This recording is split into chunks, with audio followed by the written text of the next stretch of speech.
What? But where is he? He's right here. Okay, technical stuff there. Nice intro. Hello, everybody. Welcome back. This is Scuffed Epoch. I am Drift Johnson. We're doing Latent Space Live for the next couple of hours. It is 8 o'clock on the 26th of May. Don't forget, you can join us on the Discord.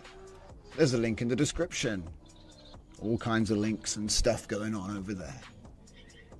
Welcome back, everybody. Thrown a little bit by the disappearance of myself. Hello, Fernicar. Battlecruiser operational. Hello, Kurt Curtis. Hello, Apollonia and Crozor. If you're watching live or you're watching later, as I always say, thanks for joining. Now, where were we? We've been training this model, Tokyo Racing, for WAN 14B. And we've trained it a couple times. And I'm about to do the V2, right? We're going to curate or alter the captions to improve its accuracy again in just a minute. I've got some nice previews for the V1, which is going to go up next. And that is going to include the caption list. So, before we do anything, we have to turn that into a nice... Let's use this one. You have to turn that into a caption list. So let's get the V1 captions. I think I call it like 1.5 or something. But yeah, if I say caption to prompt list, I think it's... That's weird. We've got version 11 and version 21. I don't know what I've been doing here. That's okay, it's the same one. Alright. So, the first thing we're going to do is take the path for the dataset. This is the dataset. Okay, and that's also kind of annoying. I don't want it to recursive. Let's hope it doesn't. Let's hope it doesn't recursive or have a problem with the 1.5 in the name. We're going to call this one XJX Car WAN V1. And... run it. That should give us XJX style video depicts FPV view or whatever it depicts. Okay. Alright, so that one's now laid down. So first thing I've got to do... Boyo's Marvelous Medicine. Do you have a bot in here? I never noticed. No. I just have me. Boyo says KJ has updated Florence 2. You can now prompt Florence and ask things. Interesting. Okay. Good moves. Hello, Full Dive Media. I'm doing great. I hope you're all doing great, as always. And, you know, like I say, we try to start our Monday as we mean to continue the week. So, straight into it, like I say. First thing we're doing is obviously we're just sorting out the next release so we can go ahead. I've got the caption list now. That's the only thing I really need. So V1 improves in many ways in the fact that we actually described everything this time. Wait a minute. Why am I doing this? Why is it asking me to do that? I'm just adding a version. It shouldn't ask me to change the version. That's a bit weird. So now I got to know which one it is that it is. I'll pick that one and hope it's the right one. Trigger is XJX car. As far as I know. Might actually be XJX style. Yeah. XJX style.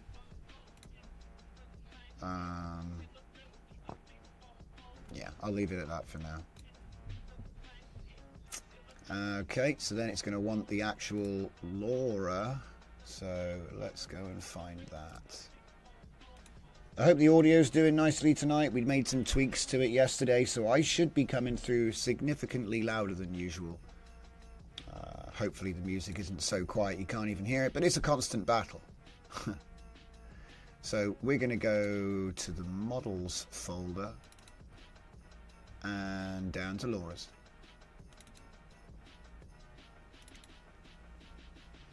Oh no, it's in testing. So it's going to be 15.4, I believe, is the one that it went with in the end. There's so many testing versions, guys. Alright, it's not as many as I'm used to, though, to be fair. It does mean we can relax the recipe a little bit more and try to make it a bit more accurate. Because it's possible that it's still off by a precision that I can't access. So by relaxing the thing, it'll go back up to 10 epochs, but less repeats most likely. I don't know, I'm still trying to find a good balance for that. So we're trying to change the captioning at the same time, which is fun. Eh. Oh yeah, and then we got the caption as well, so let's just grab that.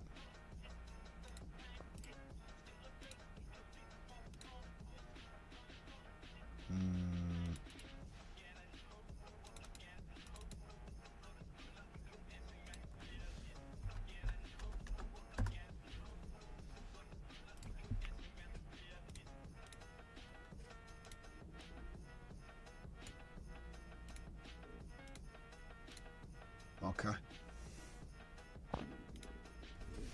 I don't know why. For some reason, I'm absolutely starving since I sat down tonight. Bizarre. I've eaten, so I don't know why. Strange.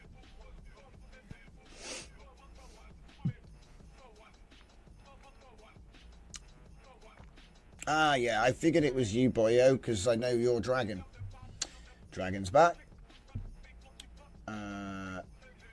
Crystal, TV is at 20 volumes, says Apolloni. Thank you. That's very nice. That should be good. So then we're going to need some examples, aren't we? So obviously we've got our E4B, which these are all Epoch 4s. There's plenty in here. So let's just see what we're going to give to Civet. That one's good. We'll have that.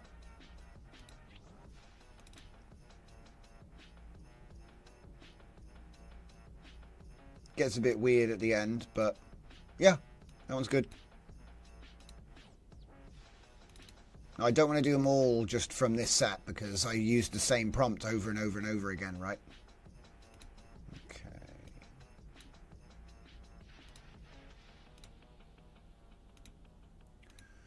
Let's use a different prompt. That's the same prompt. Oh, okay, it's getting a bit more interesting. Whoa, it's kind of weird.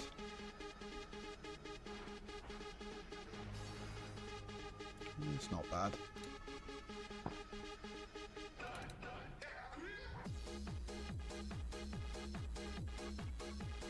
What? Where'd the car go? Whoa! The blistering speed. Yeah, that was good. I could have sworn to the end I start doing like... Hang on. Oh, that's trippy. Why do I feel like I'm in the wrong folder? Ah, nuts! I was in the wrong folder the whole time. Scrub the launch. Delete. I don't remember what that one before that was. It might be the wrong epoch.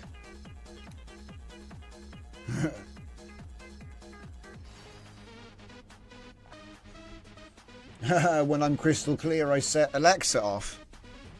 I don't even know how that would be set off, though.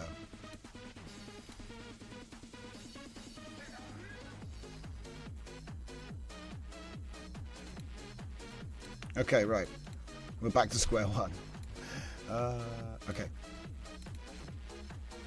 Ah, much better. Whoa, I like that one.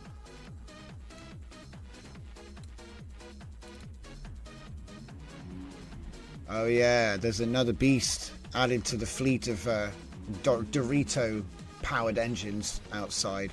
It's coming off the back of a truck. Whoa, that's trippy. See, I managed to get the dashboard with the dials prompt.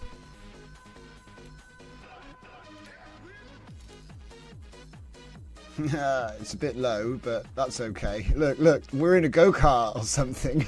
Look at this. No, look. We're tiny. Maybe it's a Lamborghini.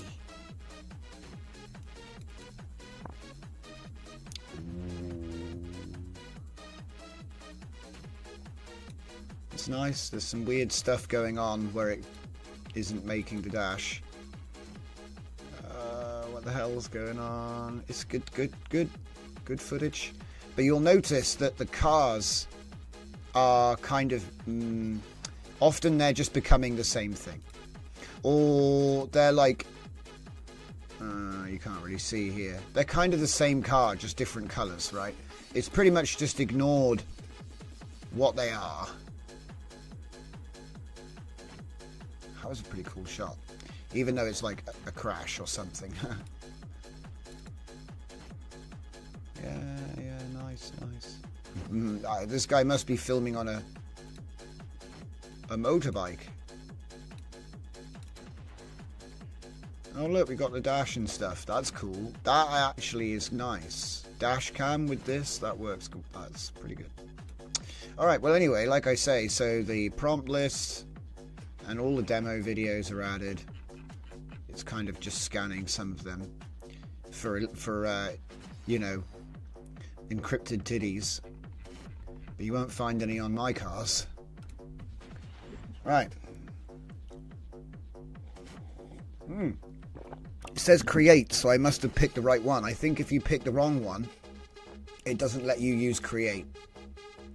So yeah, publish, and then I'll do a little prompt. So let's see if this doxes me. No?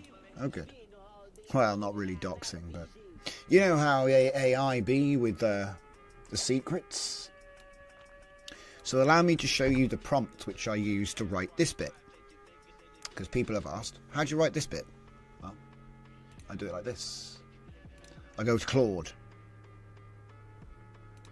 and I drop the text file. And I use this prompt. We can analyze this caption list, which was used to train a text-to-image model, provide instructions to the user on how to best take advantage of the elements demonstrated in the captions. Be sure to begin highlighting the trigger, which may be some 3-letter string, such as XYX or FKF. In the prompt template can also be identified using this template to construct novel prompts.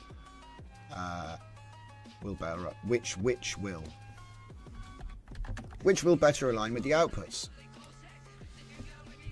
The output will be copied to the thing. Obviously, I'll have to update it as we go along, but it'll be good for V1. Okay, V1 is... V2 is already training. I'm not lying. V1 is complete with enhanced captions to show the process of sculpting better models by human in loop curation.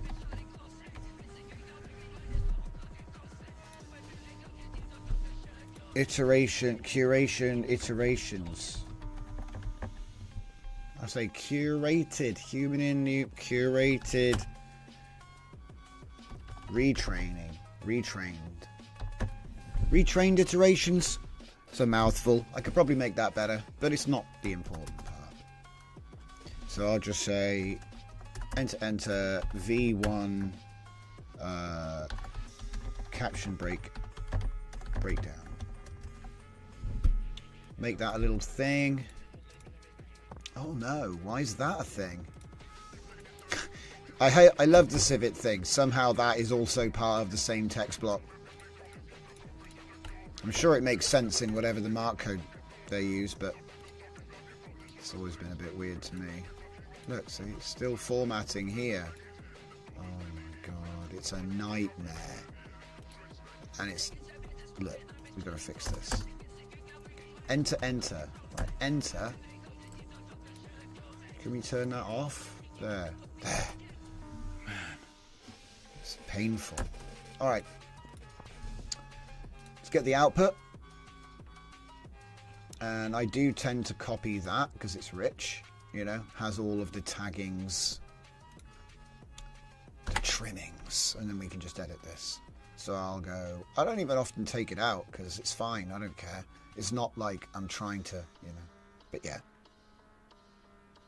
We don't need that bit. But I often leave it there. There. So trigger word XJX, core template, camera perspective, subject action setting. Always start with this, alternate this. Camera perspectives. And then core subjects. Now this is the bit that didn't work, by the way. Oh, it's so small. Right. So this is the bit that didn't work. Modified Mazda RX-7, modified Nissan Skyline GTR. So we got the colour, we got the modified, they were custom cars, but it failed to understand the model. And I think the reason for that is actually really simple. What happens is there's already knowledge of what these things are, and so we have to compete. And so bloody hell, it's big notifications when you zoom in, isn't it? So what I propose in the next one is going to be a super easy fix. We're going to be replacing these terms with one of our false spellings. I'm not going to type it there. And we're going to do it with Captioneer V2 in just a moment. So obviously this is going to get posted. So here's the other thing. Driver's hand furiously shifting gears. Ooh, yeah. So yeah, some examples of prompts that, so this prompt doesn't exist. Red modified Toyota Supra, do you think it can do it? Let's give it a little test. Because we're going to be, and obviously we'll post this so everybody can dig in. Okay, so got some nice demos up, there's your V1. Okay, so obviously it was this is V0. I need to change that so it's like V0 example prompt there. V0 example prompt. V1 is now complete. And we're going to be doing V2 straight away. Because like I said, this is part of a staged, you could even call it a real-time course where we literally just do it live. That's what we do here. So I'm going to improve it further. And because as you can see in these videos, we have the cars, we have the thing, it's doing the thing, but the cars are kind of just becoming the same. This is pretty good. That's probably the most Skyline they've ever been. Usually they're just different colors, but they're pretty much the same car. Okay. And it might be that we can't separate these two. All right. It might be that you just can't. It can't do it because that was something, you know, models have trouble with that anyway, right? So I'm not too bothered if they. It would be nice if they were different though, right? Did we got to click go? No, just the one, please. Let's change this to E4 ADV for the advanced prompting. So we're basically using the same template to ask for something that it wasn't trained on. A red Toyota Supra. There's no red cars. There's no Toyota Supras. The Toyota Supra has a pretty strong signal, and there is one which is the same shape. So if it really knows what a Supra is, we'll get a Supra. If it vaguely knows what a Supra is, we'll get a Supra-ish red car. Either way, it's going to be cool. And while we're waiting for that to cook, we're going to jump into the Captioneer. So then, let me just check on the comments. What have I missed?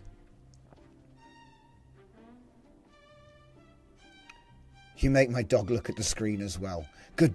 Oh, I don't know if your dog's a boy or a girl, so I can't get away with that. Good dog. But yeah. Okay. So let's move. What we're going to do is we're going to use cool terms. And remember, we built this system. I'm using it on the website as well to see if it works, by the way. Just because remember, I was like, oh, maybe you have to download it to local. And you might still have to download the website to local, right? It depends on your browser and your security settings, but I'm going to see if it'll work online. So I've got it loaded already. Okay. It's loaded to Premiere. Yeah, it's loaded here. We have a backup file, so it's backed up before changing anything. So if I mess up, I can roll back. Okay. And what we're going to do is we're going to do some bulk changes straight away, right? So instead of white Mazda RX-7, I'm going to change that to like letters and numbers to break it up. So it'll be M4ZD4. We're going to get rid of the RX-7. So we're going to try and use a sub trigger to isolate that specific car, which is identified by being white, because there is a white car and a yellow car. So we'll use the colors to try and separate the concepts. So then it will become, we won't even say modified.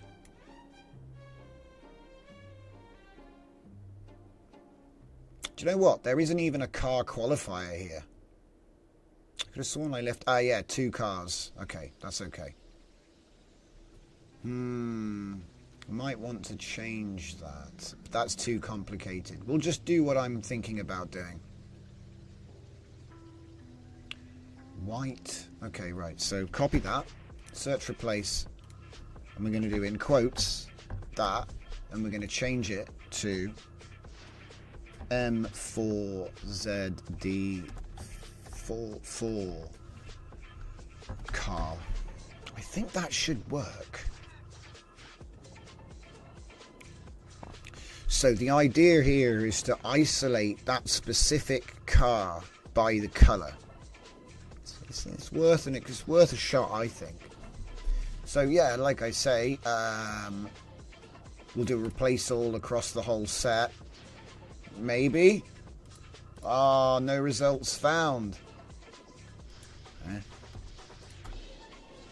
Oh, I'm an idiot and forgot how to use my own tool. You got to search first. And then it'll let you like choose. So yeah, I'm an idiot. Go, go, go. Save changes, yeah. Oh, it's going to change it to... Okay, well, we'll have to see what it does, right? I'm just going to do the stuff. So Mazda car done. White Mazda car. I just hope saying behind 2 cars doesn't mess this up, because it might. I've technically already invoked the car. That's not a qualifier. Anyway, let's get the other one done. So modified Nissan Skyline GTR. So again, we're going to use N1 SS4M car. So same idea. It'll be N1 SS4N car. And we want to get some quotes in there.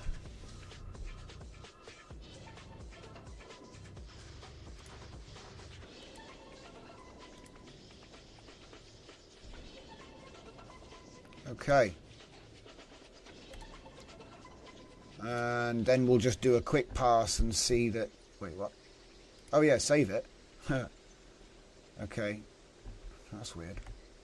Okay, so, yeah, I had to save this one temporarily before. It's funny, that's funny. So the one that was open had to be saved. Oh, that's not a problem. So anyway, yeah, moving on. I just want to make sure that it's actually changed to...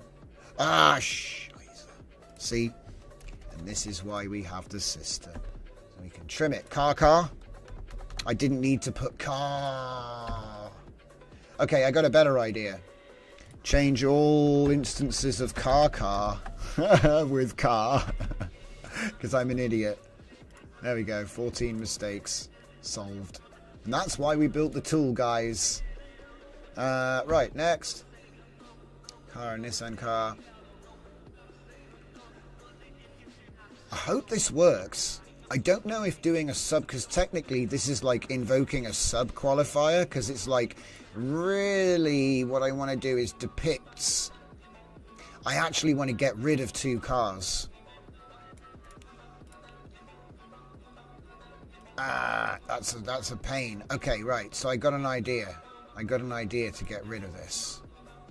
It's going to leave a space. Oh, maybe I could just grab the space. Yeah, that'll work. Okay, so here we go. Replace it with, comma, brutal. Off you go. So, because what I'm afraid of here, by the way, is when you invoke cars and then say the other stuff, what you might end up doing is just ending up with like loads of cars and maybe some of them, yeah. So to be honest, I don't even really need the comma, but I think I'll get away with it. We'll see. Fixed view of front wheel, white cars chasing other car, interior car, Mazda, tracked, Nissan, car moving away from camera. It's all looking pretty good now. I think we might actually be ready to train again. I just wonder if there's any other way. Ah, yeah, of course. Of course.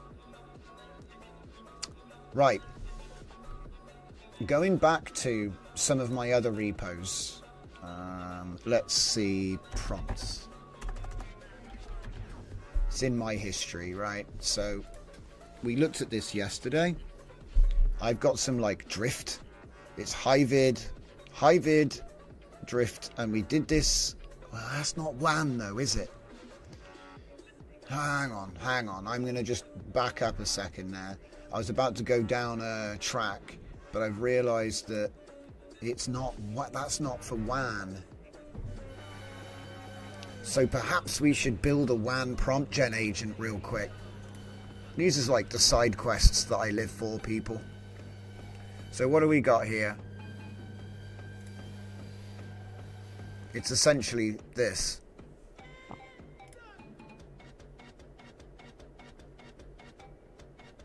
It's too relevant. That's too LTXV specific. So I would need some WAN prompts. Alright, well anyway, like I said, it's getting too deep. The idea is to find out whether it likes to say things like fixed shot, low angle, tracking shot. Those sorts of things worked with Hunyan video. Let me just see. WAN video. This will get me there quick. Monsieur Le Kijai. The man with the plan. Can we find out where the original, where did it come from, my guy? Nope. Nope. Don't worry about it, he said. Oh, wait, there it is. WAN video. So what do we got? Examples. Tests.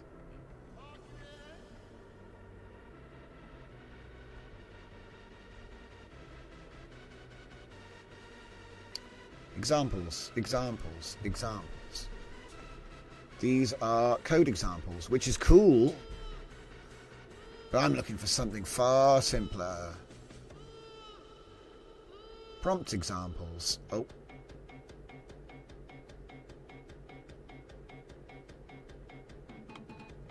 What's that?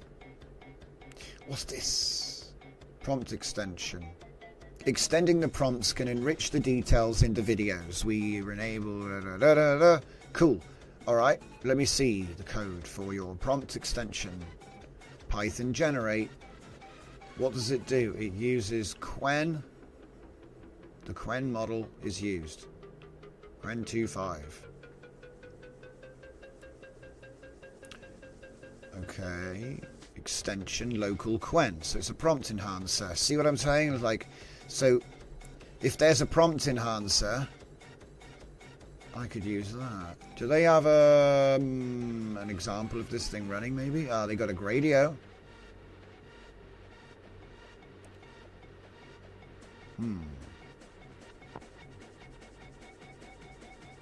Oh, that's where I was going to go, wasn't it? We're learning stuff. What? First, last frame. Baby, right, stop looking at that. Look at this. Alright, what do we got? Examples, nope. Same website. Same website. So it's supposed to link somewhere on the page, is it?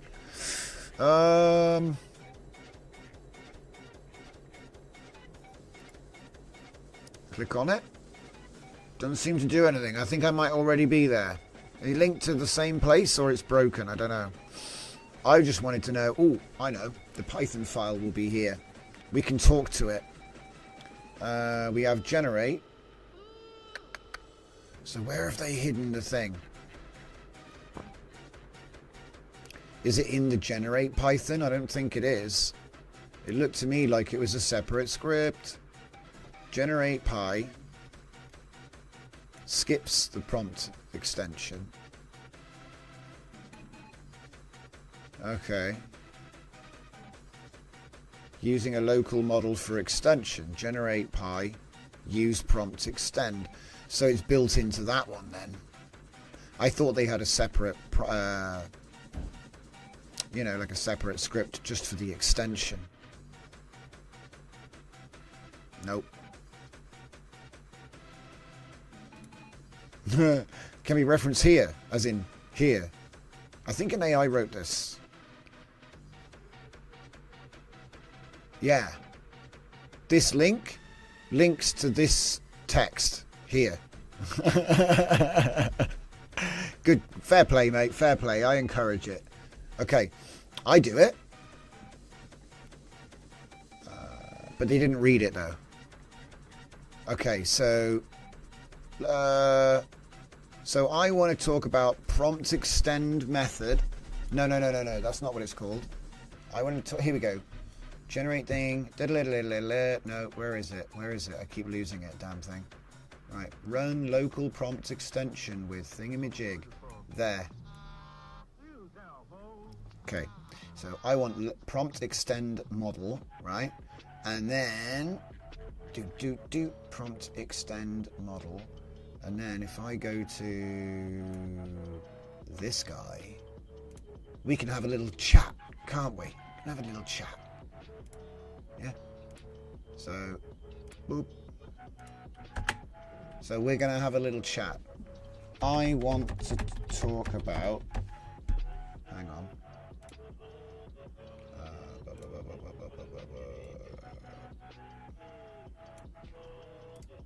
Copy. I want to talk about the feature. Let's have a little chat.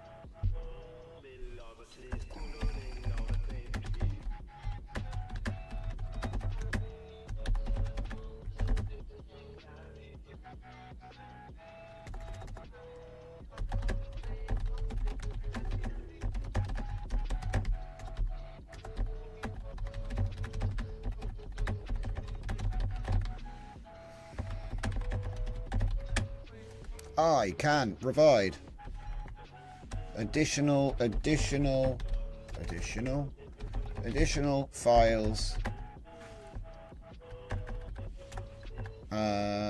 if required. Okay, let's have a little chat, shall we? Because we pretty much made the next version of the dataset already, and we're half hour into the show. So I'm like half hour ahead right now. I didn't realize I'd be able to just do it all with swap like that.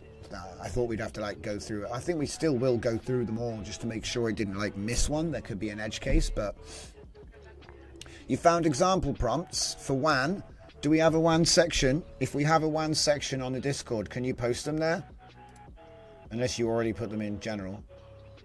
Oh yeah, don't forget everybody, if you haven't seen it, like the stream, and also check out the latest high quality version of the show, which has just been put up by Civit AI. Last Friday I was on their show. We were talking about training video lawyers, and that's essentially what we're still doing today. Kicked off a little 3 or 4 day project. So while he's thinking about it, because I did say think hard, let's just continue this and make sure we didn't miss any.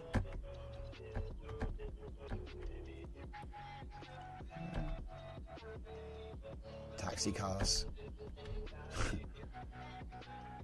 I should probably change taxi cars to be like, yeah, let's do it. Let's do it. like T4 X1 cars. Yeah. T4 X1. Search and replace.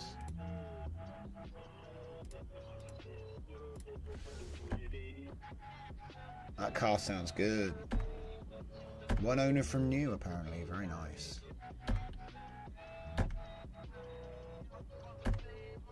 I'm talking about the RX-8 that's just coming off the trailer outside, not like this, by the way, just for context. Sorry. I don't know if the mic can pick stuff like that up. It probably will be, you know, before you wouldn't have been able to, but thank you, Dragon. I'll go and check that out. Was it who was it that made the I think they called it Prompt Dolphin or something, and they released like a metric ton of prompts. I can't remember if it was Hunyan Video or if it was LTX. We made like a massive resource for prompt generation using it. It was at the limit of what LLMs could take at the time, but I bet Gemini could handle it now. Alright, have we nearly gotten through these? I need to just check them all.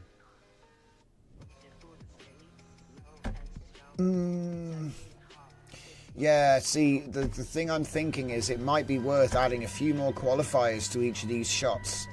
Because when it says moving towards the camera, it doesn't actually say which way round the car is. And we might be able to qualify that somehow as well. But I'll go and do another pass on that.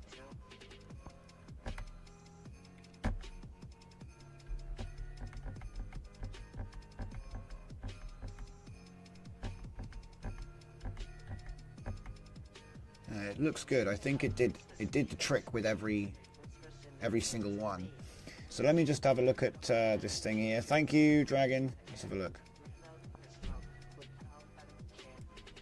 So let's see. It's a bit small for the screen here, but it seems like we do have some things we can do.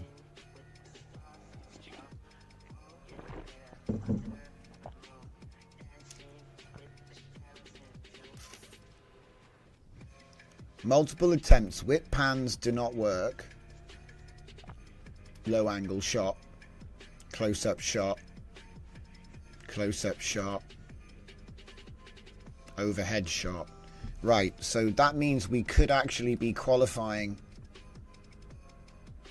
here, maybe. I could put in like after XJX style video depicts, because it's always going to be that. So I'm thinking I could put something in the middle here, which is saying what kind of shot it is. So I could say, you know, low angle tracking, or just low angle. I don't know, what did it say I can get away with again? Overhead shot. See, there's a lot of camera movement stuff going on later on, and I'm probably going to develop that into later iterations, you know. Try to do one thing at a time. In this one, I wanted to do two things. Number one, re-qualify the cars as unique tokens. And then number two, put in camera qualifiers. So let's have a look. Close up, close up. Camera zooms in. Because it's mostly tracking shots, like fixed.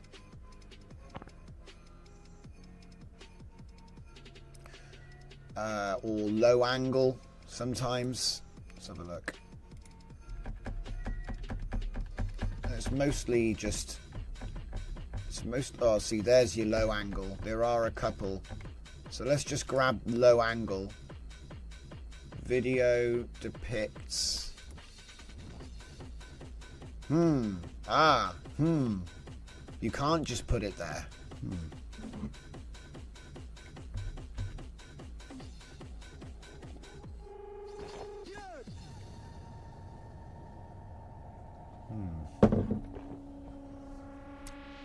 See how it's a tracking shot though?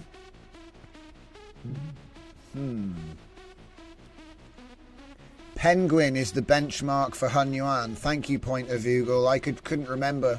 I knew it was something like dolphin or penguin. Thank you, mate. Yeah, the penguin benchmark for Hun Yuan is amazing. You put that in the brain of our agent for making Hun Yuan prompts, and it's super accurate. Loads of a very diverse set of examples.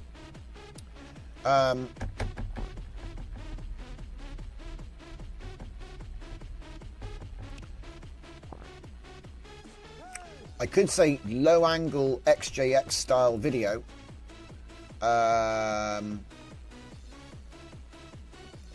Depicts FPV view including the interior. But like I said, it probably makes sense to put it after depicts. See, this one needs to be interior view as well. So hang on, FPV interior view, including the interior and dashboard, but no more. So let's try and improve that, I think.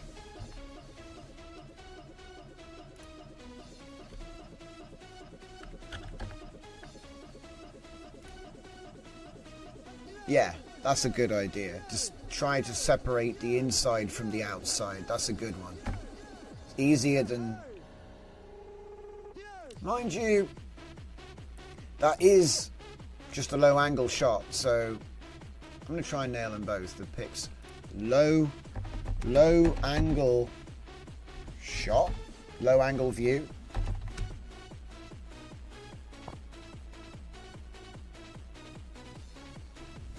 I hope that doesn't break it, so I can remember that. Low angle view. That is also low angle view. This is where I need my keyboard. Program it with that and the other thing. Bing. Let's say of. It does understand of. Low angle view of. Low angle view of. Yeah, that's better. And then this one would be the interior. So again, this is fixed view of front wheel. That's okay. Car interior, but it's not in FPV. It's looking at just the gear knobs. So what do we got here? Depicts the yellow moving towards the camera. It's not low angle and it's not interior. That is interior. And you do get to see the dashboard. So depicts FPV view including the dashboard being overtaken. Okay, next. What's this? Low angle. Yep. Low angle view of. Next. See, we were already finished. Now we're going to make it better. So, should this not say FPV? Hang on. This should say FPV view including the interior, but not the dashboard. So close up, FPV view. Yeah, it's not. It's not. It is kind of close up though.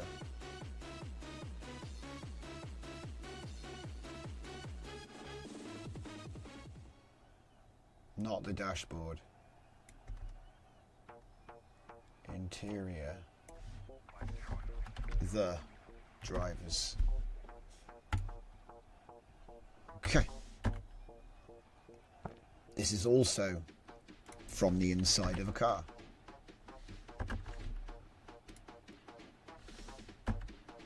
This is not.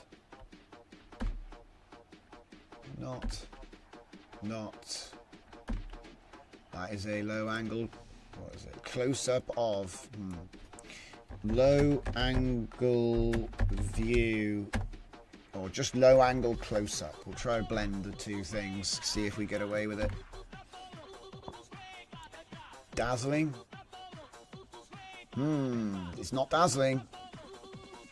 Fixed distance. Headlights.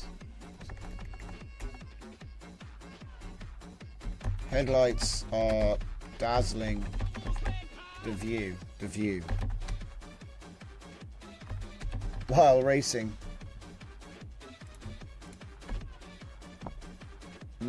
Taxi cars. I guess it's a low angle. Yeah, it is.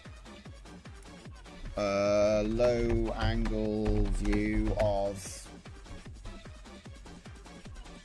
being passed. Low angle view of... Ah, crap, I hit the button. My bad.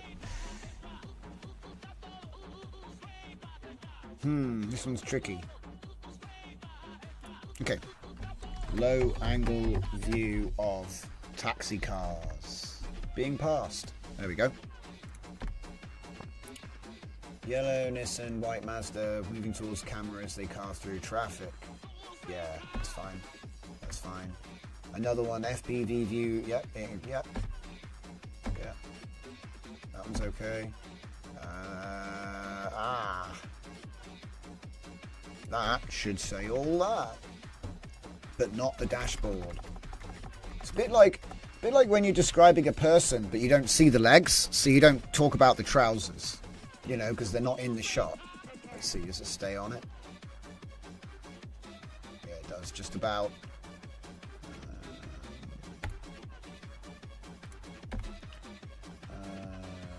That's okay, that's okay. We dealt with that one and that one. What's this? Just a normal... It's just a medium height. Medium height. Low angle shot. Okay. Video low angle view of I don't need to type of there. Of. Let me see. Headlights are dazzling. The view. Whoops.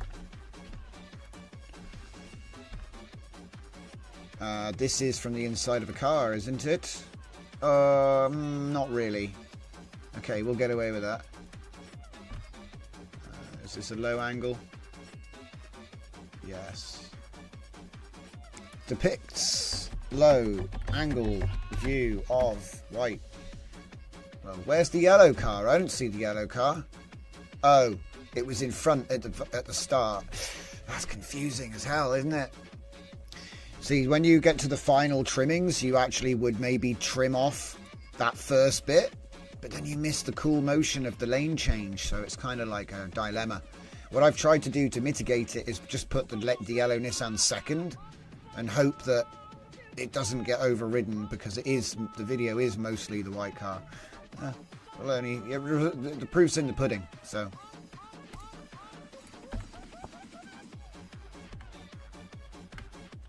It's a low angle. Depicts low angle view of. That is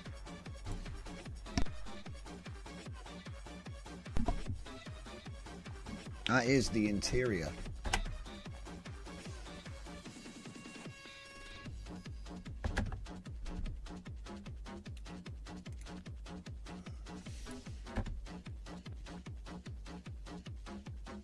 Now, do we see dashboard? No. So this is fine. It's real close though. Depicts, I'll say close up. Close up of a car, white car, moving towards the camera. It's more like chasing, but I don't know if it'll actually understand what I say. So we're just one thing at a time. I think distinguishing the different camera heights is a good idea. And obviously different view, like these are all good. Whoa, passing. Okay, now this is going to be tricky. Whoa, this is going to be tricky because it's got passing tax cars. Whoops. Uh-oh, we found a problem there. But yeah, taxi cars. I might do a little thing real quick. So tax T4X1. Oh good, that was the only one.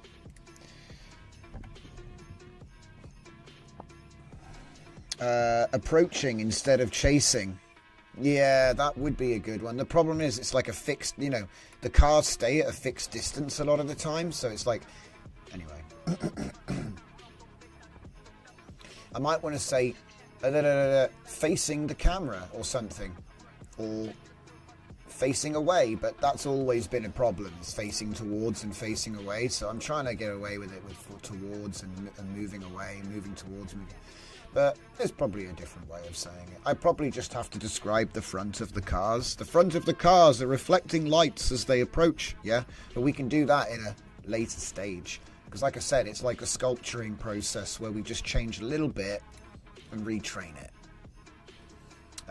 Moving away from the camera, passing trucks at high speed. Yeah, low angle. Low angle. Ah, crap. I pressed the button. Low angle view of...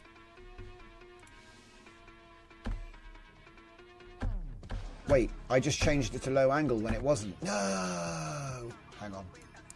Okay, something happened strange there. Where's the low angle shot I was working on? Where'd it go? That's not low angle. That's not low angle. Oh, wait. But it is then. Ah, damn it. It changes to low angle after the fact. Damn it. That's confusing.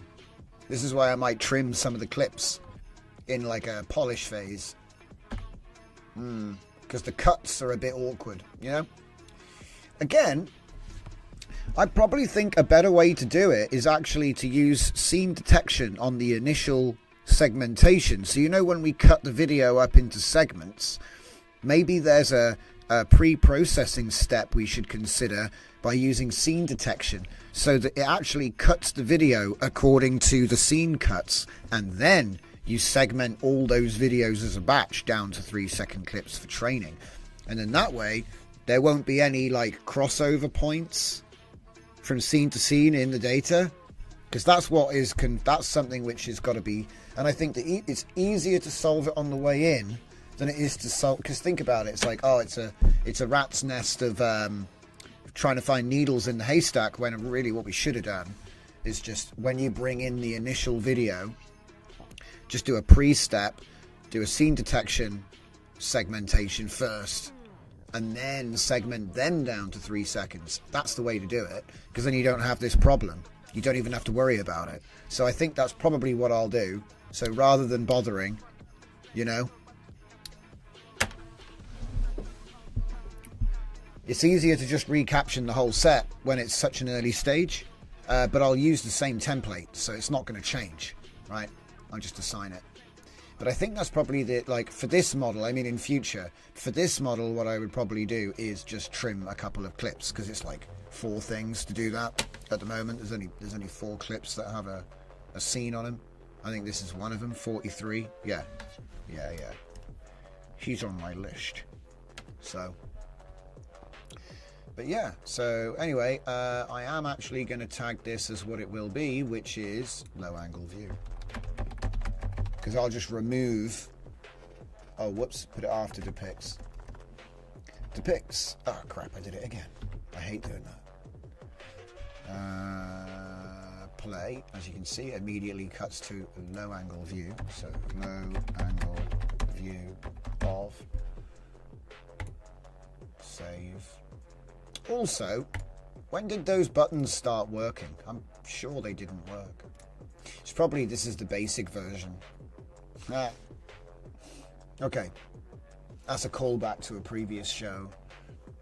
Looking at viewer, I suppose it could work, but they're cars, so it might do like close-ups of just their faces if I'm not careful. Because it can do that.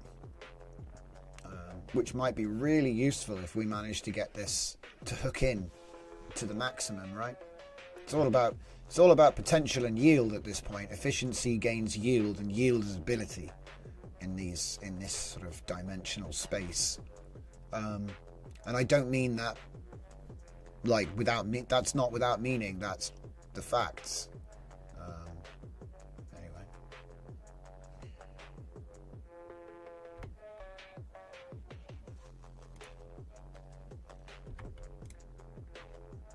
for lack of better terminology. Okay, well, we got a low shot. Taxi cars. Video depicts low angle view of taxi cars being passed. Being passed at high speed. That'll be a low angle view again, depicts low angle view of.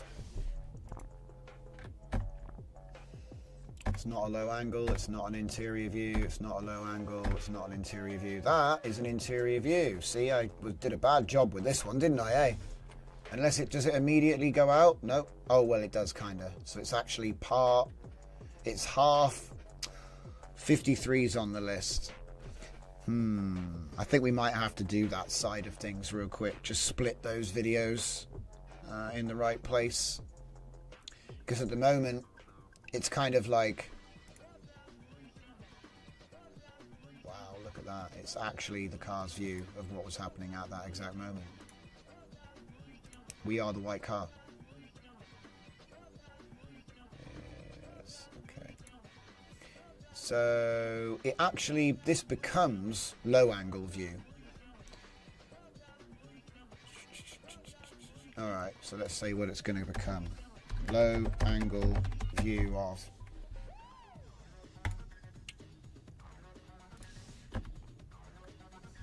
Now that immediately turns into a there are some trimmings required, I think. Makes you wonder. But I think we did watch them all yesterday, so alright. Is that it? That's it. We're finished. Okay.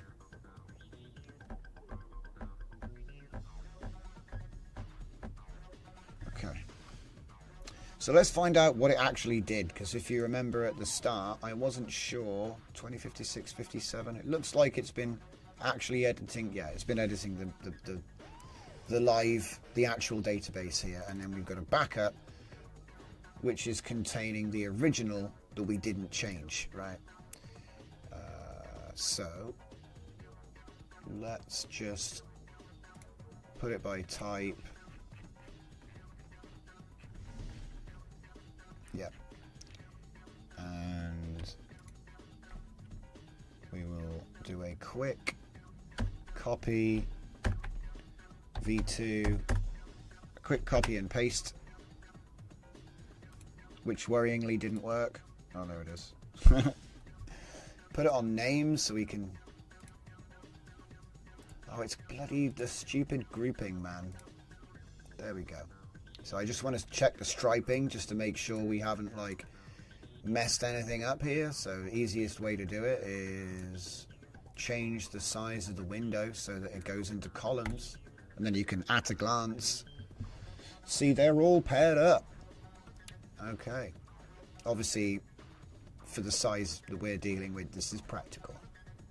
So yeah, and when Windows works, you can even check. Sometimes it doesn't work.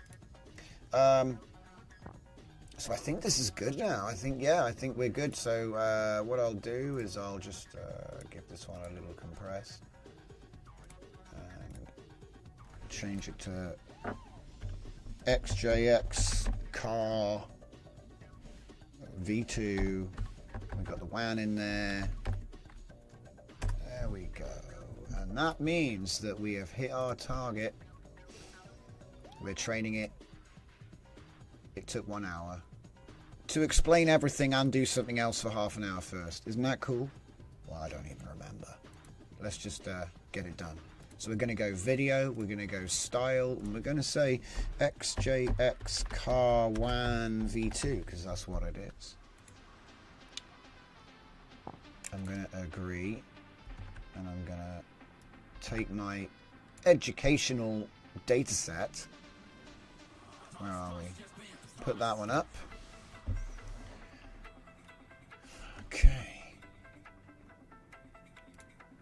And off we go. And like I say, This was a 360p VHS dataset. We're going to be doing 2.122 V14B. We're going to take a couple of sample prompts. So let's just grab a few of those. Let's take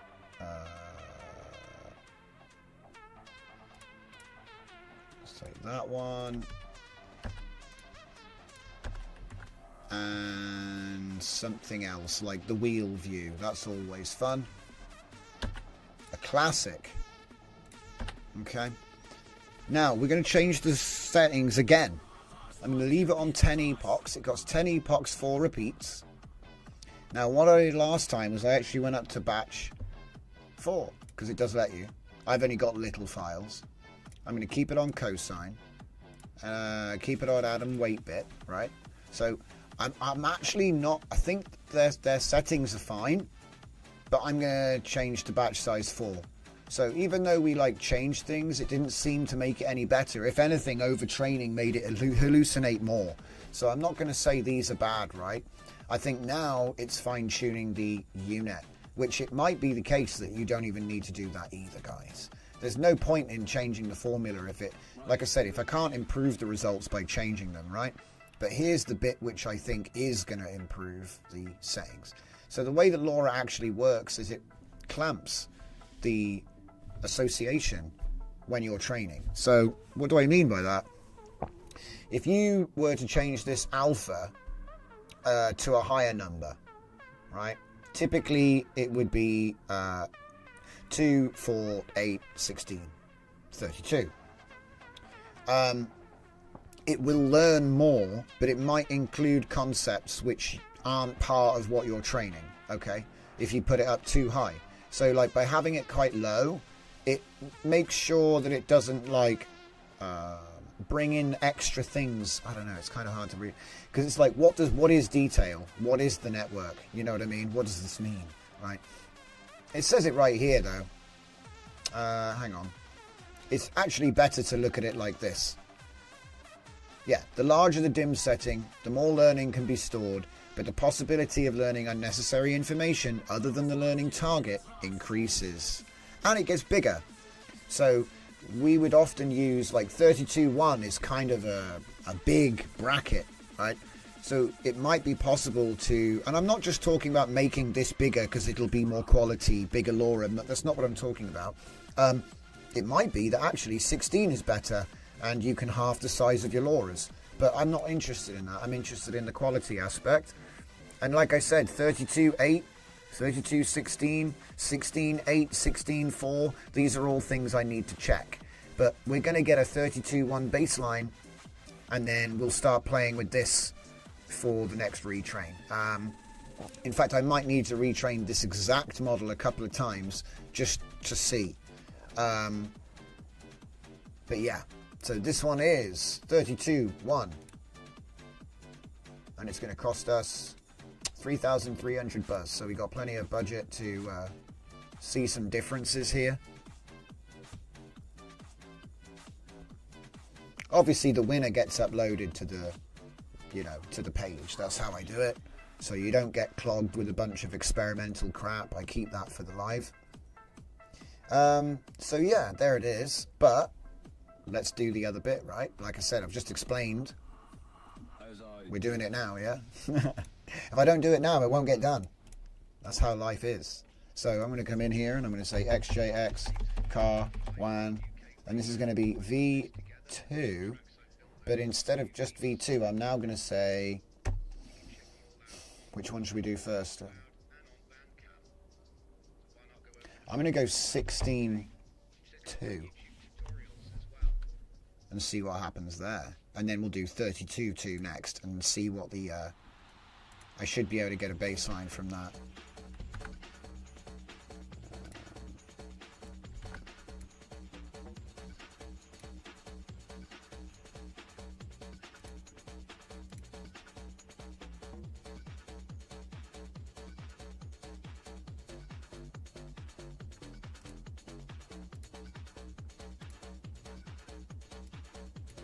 For cosine 16.2. I miss Prodigy. It's got automatic learning rate. It's so much better than Adam Waitbit, but I don't know if it's available for video yet, so it may never be. It might not work with video. I don't. Okay.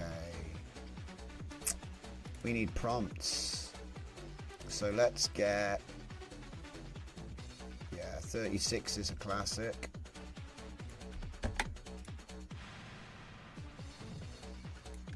Okay, cool. And another one. Get the one with the yes. Yeah, it's there. It is. That one's ready to rock. I don't think there's anything else we have to change here. This one is the 16.2 train. Let it ride. And there we go. Immediately, we're like hounds. Straight back in. Because it's the same data set, right? So it's just it's just setting it up. And we're going to do this one, 32.2. Now the joke is, I think it's actually going to be like, it might even be 16.8.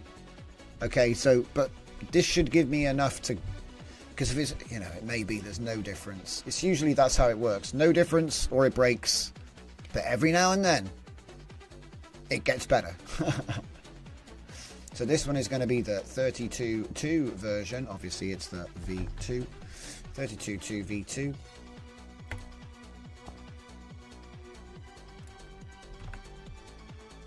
And that's the difference, I guess, is, you know, open community research, fully transparent, open the books. And occasionally, more often than not, in fact, one of you guys is going to poke around and say, hey, check this out. And that could be like, you know, something that we end up adopting, you know. There was a time when Comfy didn't exist. And there's been a lot of cool stuff going on with NVIDIA tech lately. I'm not like one to just dive into all that stuff because some of it's a little bit badly executed, but they're getting better.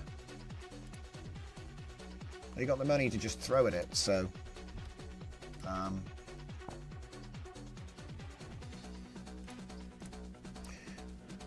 the 32.2. So again, this one is literally only testing the different dim size. We're using the standard recipe here, but I have increased batch size to 4.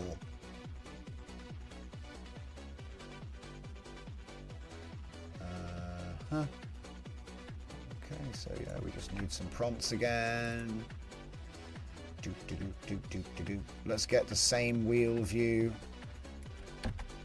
for prompt 2, and then maybe that one. No, don't I want to, no. We do, yeah, we do this one.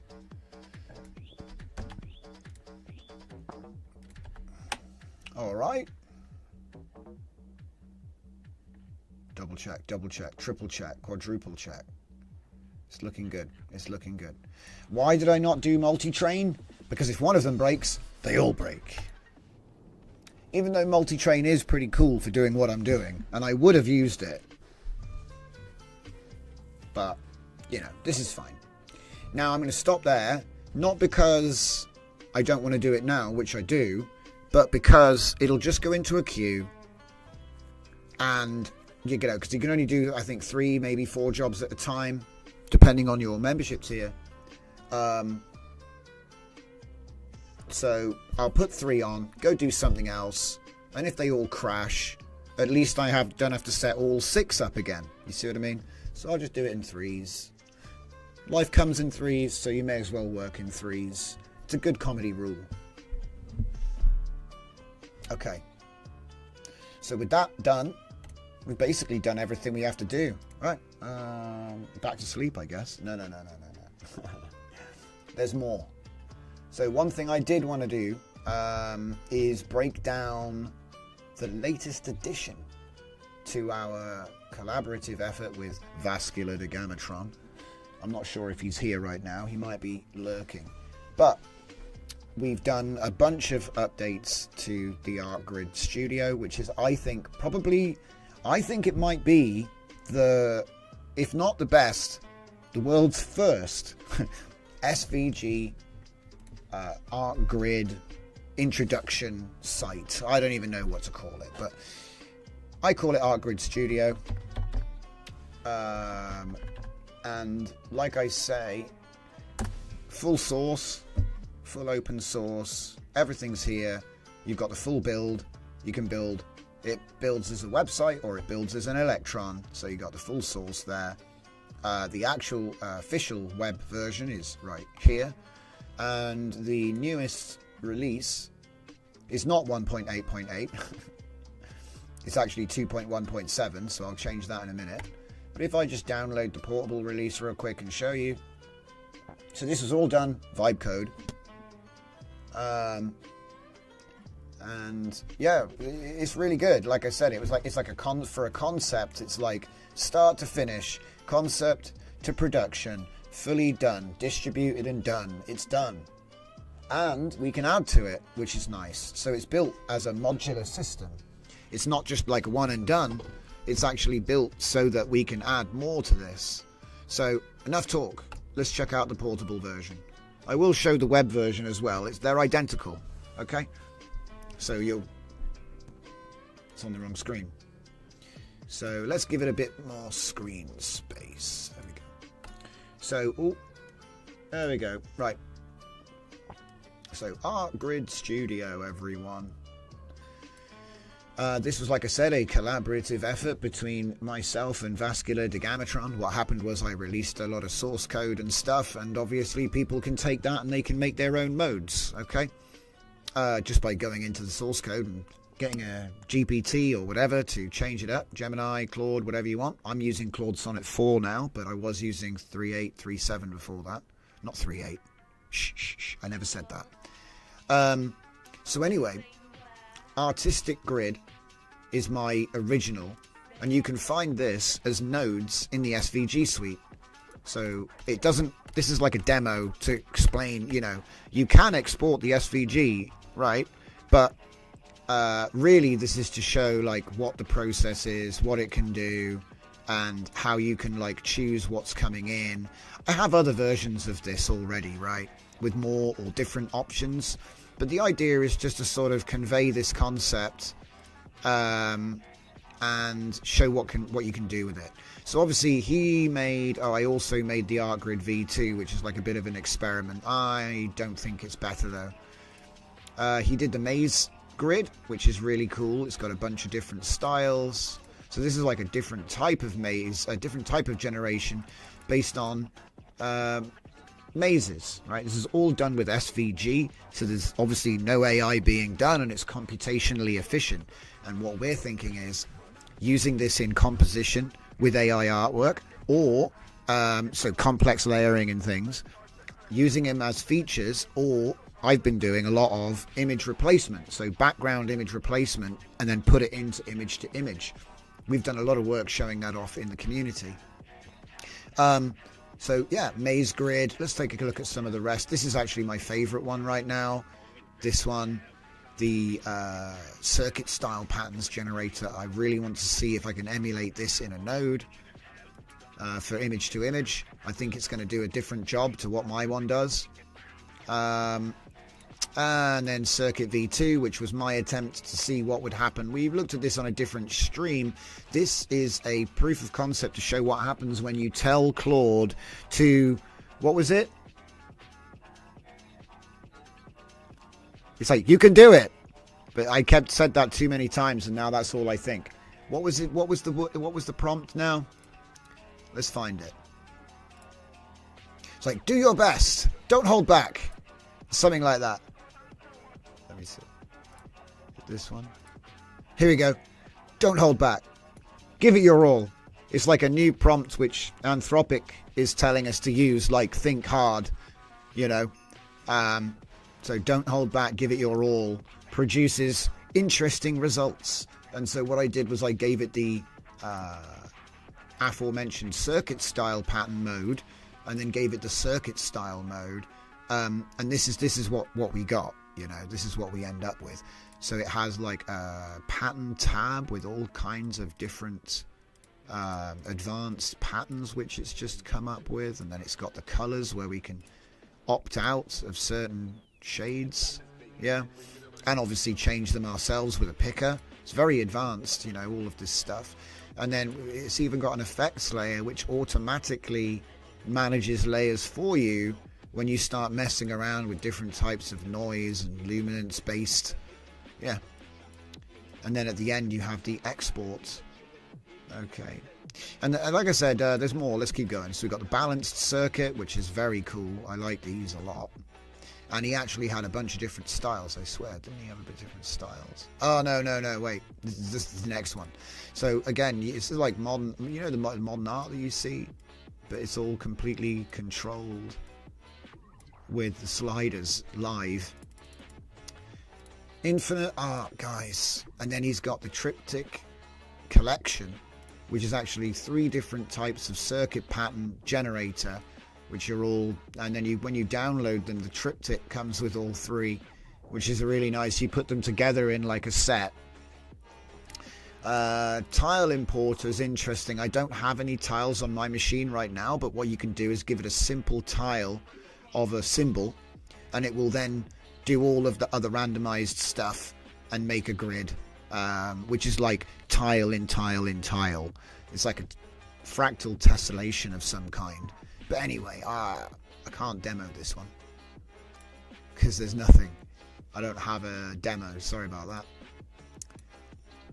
And then there's the stamp decorator. This one was added just last night.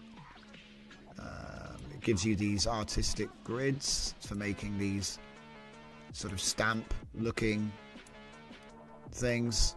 You have subdivision depth, texture intensity, and then random seed. And then obviously we can change the colors. And this is another one I want to get into. But this one, I think what we'll do is have an SVG load. I think that Comfy is actually adding in native SVG nodes, guys. I don't know if you noticed, but there is now a native SVG preview. And I think they're going to be adding more SVG support, which is kind of nice. I don't know if that's just good timing, that we're currently obsessed with this, and it's producing some quite unique results when you use it in workflow. But the idea is that you just export SVG, save it SVG, load it, and then it will get rasterized and sent through like that. So you don't need necessarily, you know, like a stamp generator. You can use this one, save them, and just load them in as images or as SVGs, because it does give you. I'm not sure if I even tested that. Well, anyway. And then the last one is topographical contour generator. So this is making these kind of like maps. Okay. So we can change our elevation. Oh God. Okay, maybe I was a little too ambitious. Ah! My poor CPU. But anyway, let's just generate new terrain a couple times. Crash. But yeah, it's that's maybe I think I went too far. I went too far. I need to turn it down. Oh no. Anyway, it's not actually broken. I just want to save time. If I go to the art grid on the website, this is the website version. Like I say, the way that we built the tool is it can be built to either web or Electron, just as part of the, you know, the same project, right? So it's the exact same thing. And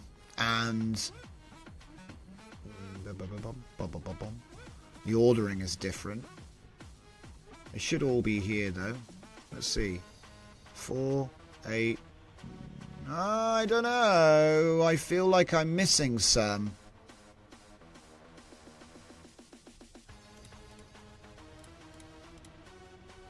Maybe I'm just paranoid. There should be 10 there, not 8. So I feel like I'm missing some. But, like I said, they're all here. Okay. Yeah, so like I said, this was a really cool project. It was a lovely collaborative effort. We might even add more. Of these, but like I said, it's a joy to work with Sonnet 4, and the deployment was a record. Do you know what I mean? It was like, oh, we're going to make this thing to really explain what this is, right? What this is, what this does, what it's for. Maybe less of what it's for, but I have showed that in previous videos separately, right? We're going to make some main channel videos on this because it's really interesting. But yeah, like I say, that is the ArtGrid Studio. All the generators are up there. They'll continue to get updated. Like I said, this is the 10th mode. I'm not quite sure what's going on. Maybe I need to update the web again. Could be that I messed up the web deployment. But anyway, it's all there.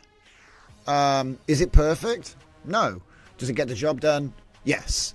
And I'm not charging money for it, so I take that as a win. That's a win. So, and then everybody gets access to all this crazy stuff. Feel free to fork it. Yeah, feel free to fork it, use it, build it into something else. That's what it's all for. Cool. Or just learn about it, you know. So let's see, how are we doing talking about this prompt extend thing? I want to see.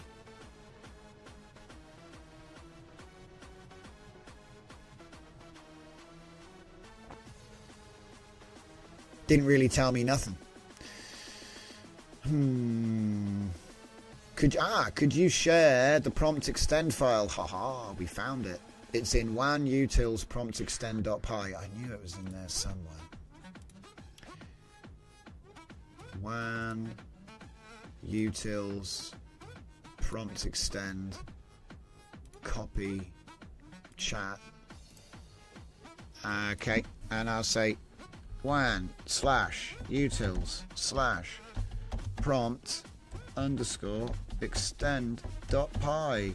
Give it a quick dash and off you go. Oh, I didn't spell it right.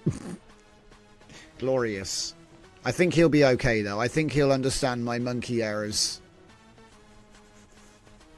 Yeah, he's good. Ooh, what's all this? Okay, English. Bit 1, bit 0, vision, and okay, so it's got different modes for language, vision, yes or no, batch mode, yes or no. Oh yeah, we did it. We did it. There it is.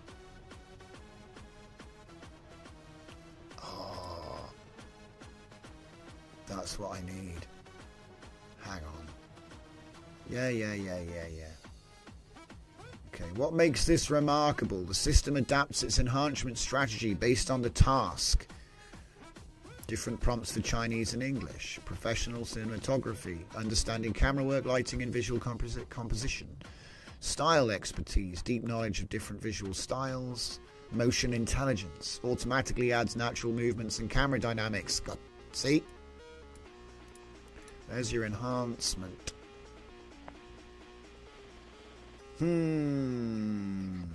Okay.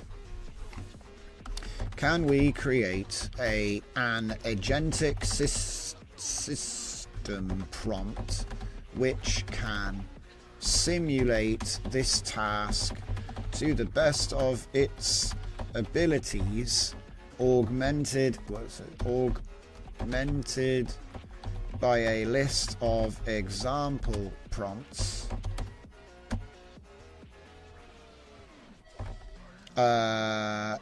to generate new prompts either according to the user specification or by transforming user supplied prompt lists.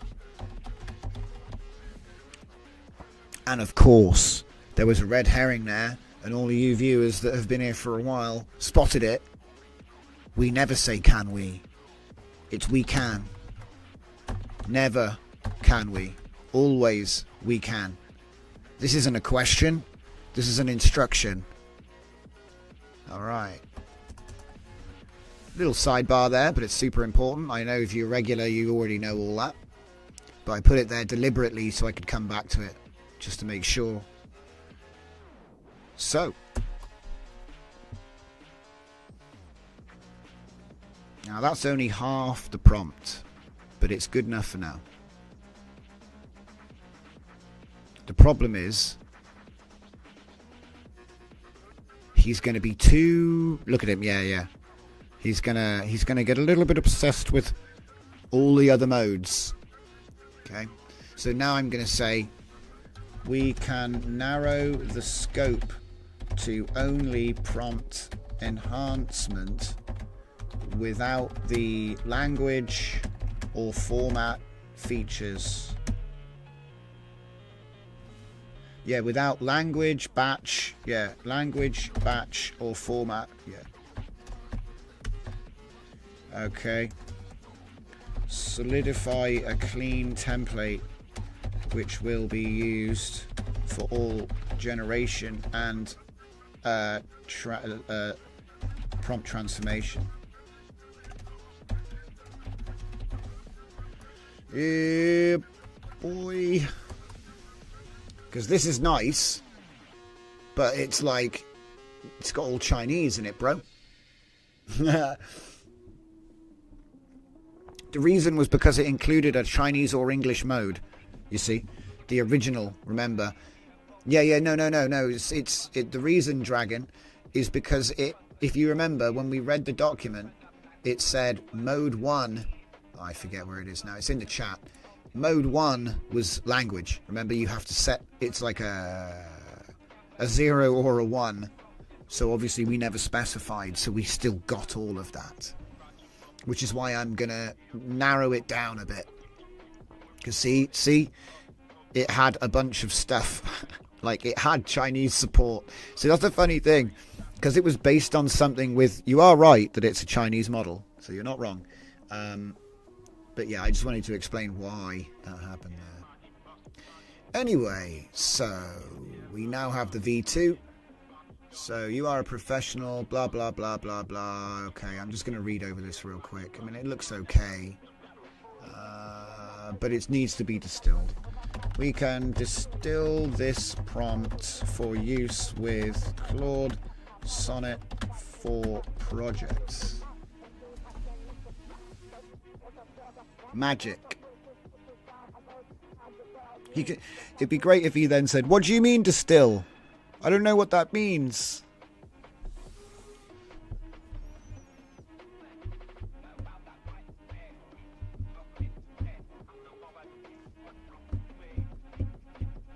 And you know what we're going to do?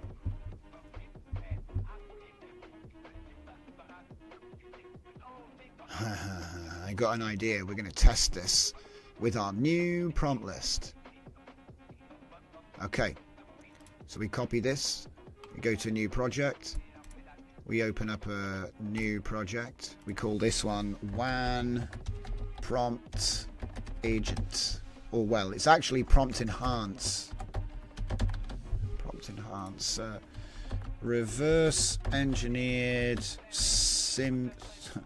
simulated prompt enhancer for WAN 2.1 text to video.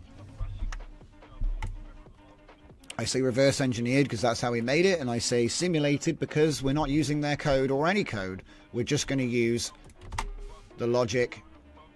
Oh, check that out. Do you know what?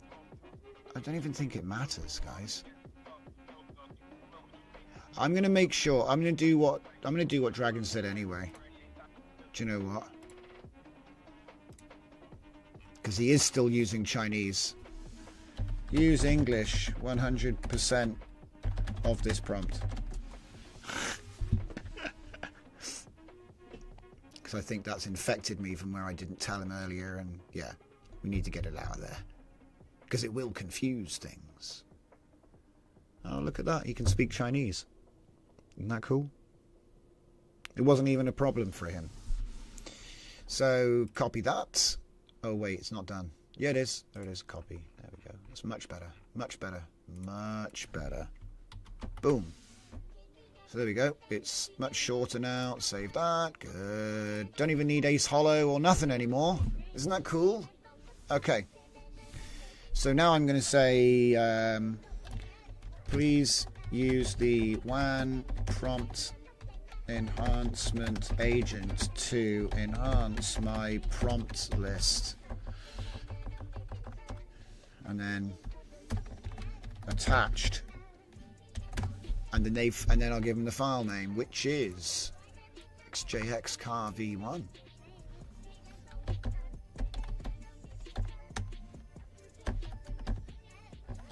Okay. Let's go.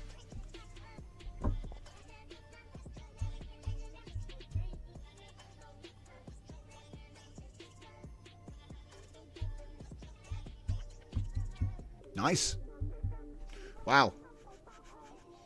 Okay. Now this is not for captioning, obviously. This is for getting more out of what we taught it. It might be a little bit too creative. Oh. There's going to be quite a few of these. Alright.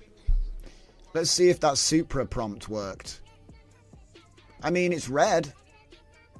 It looks more like a Toyota MR2. It's not a Supra. That is not a Supra. However, it is red. Do you know what I mean? So the color control is there. Earlier in the show, we set this one up.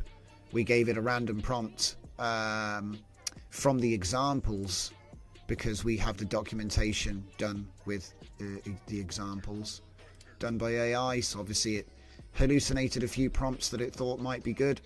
And we tested one of them, and it's not done a bad job. But like I said, that's not a Supra. It might be a Toyota MR2 though. It does look a bit like an MR2. You can't really tell because the back window isn't quite, But the tail lights are correct. Anyway, modified cars. Do you know what I mean? They could have just slapped that on there. Anyway, so let's try one of these enhanced prompts, because they should still be good, right? So how about wheel-to-wheel combat? Oh my god. Rearward chase, interior gear shifting, fixed wheel, two-car formation, overtaking maneuvers. Let's try the chase sequence first. Let's try that one. I just want to see if this prompt enhancer is actually like working or not right now. So we'll come back to that.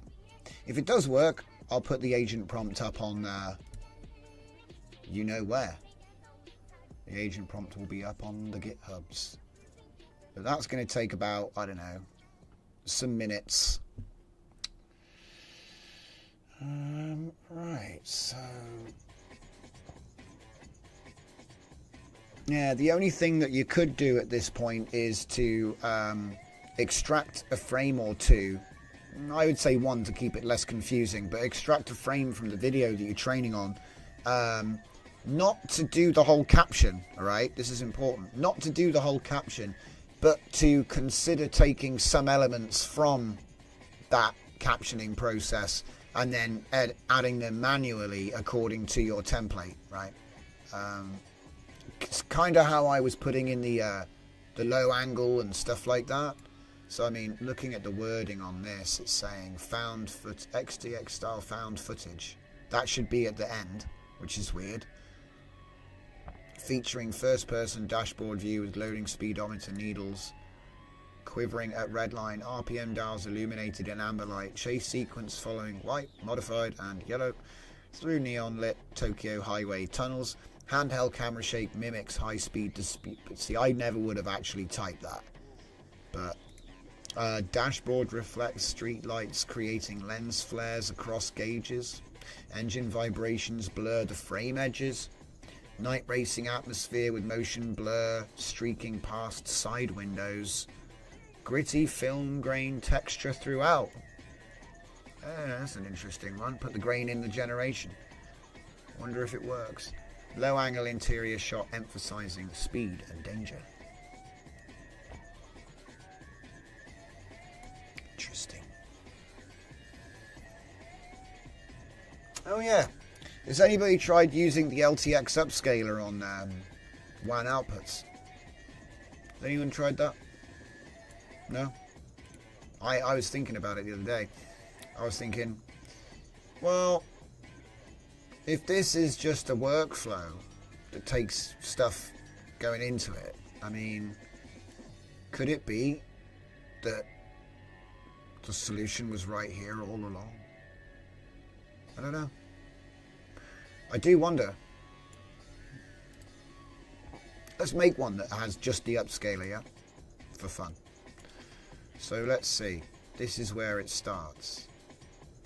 So it uses a latent reference, which I'm a little bit worried about, because that won't match.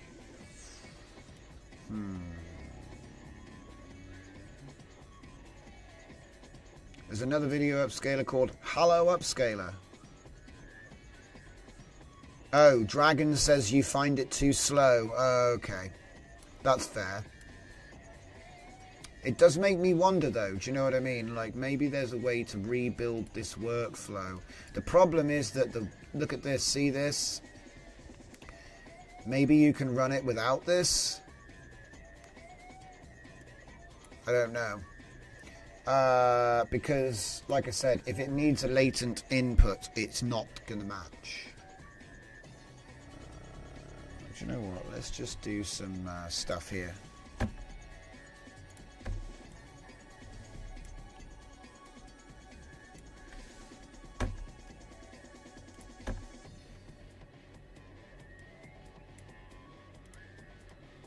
What the? They're all pinned. I was feeling pinny that day. I was feeling like pinning stuff. Are they all pinned as well? Yeah, they are.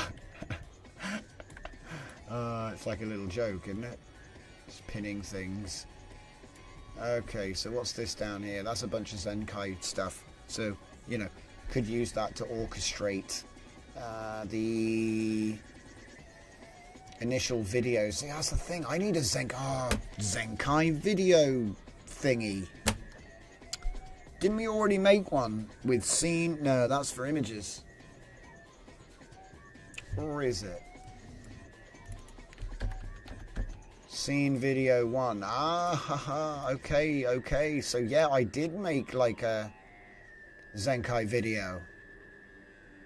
So I could put the dataset in here. I could put the video dataset in here. Oh wait, this is just going to give me random videos from the dataset. That's not really what I want. I need one that gives me, Zenkai. This isn't Zenkai.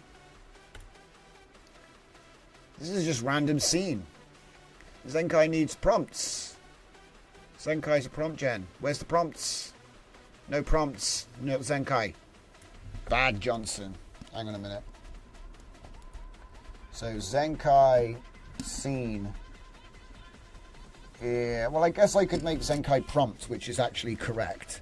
You know what I mean? Like fork this one and give it a proper video data set. That's what needs to happen. I'll do that later. I don't think I can do it. Could I do it in 20 minutes? Yeah. Yeah. We could do it in 20 minutes. It is tonight. It is tonight. Okay.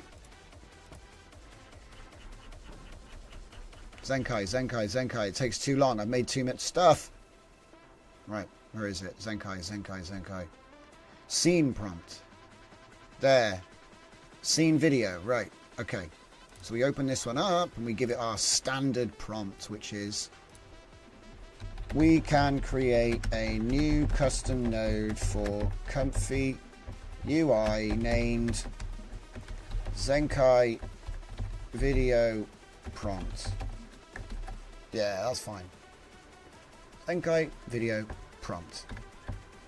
v1.py. Okay. Which will be directly based on Zenkai scene. Okay. Where is it?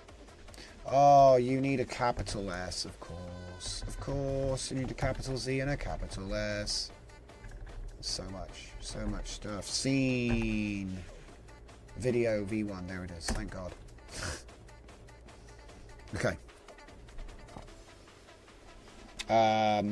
For the template layout, template layout and formatting, output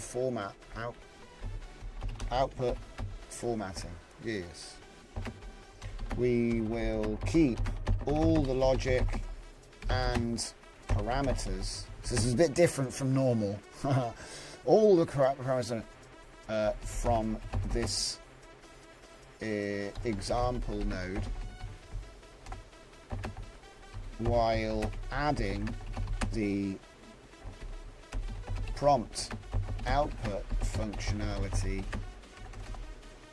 Prompt output functionality demonstrated inside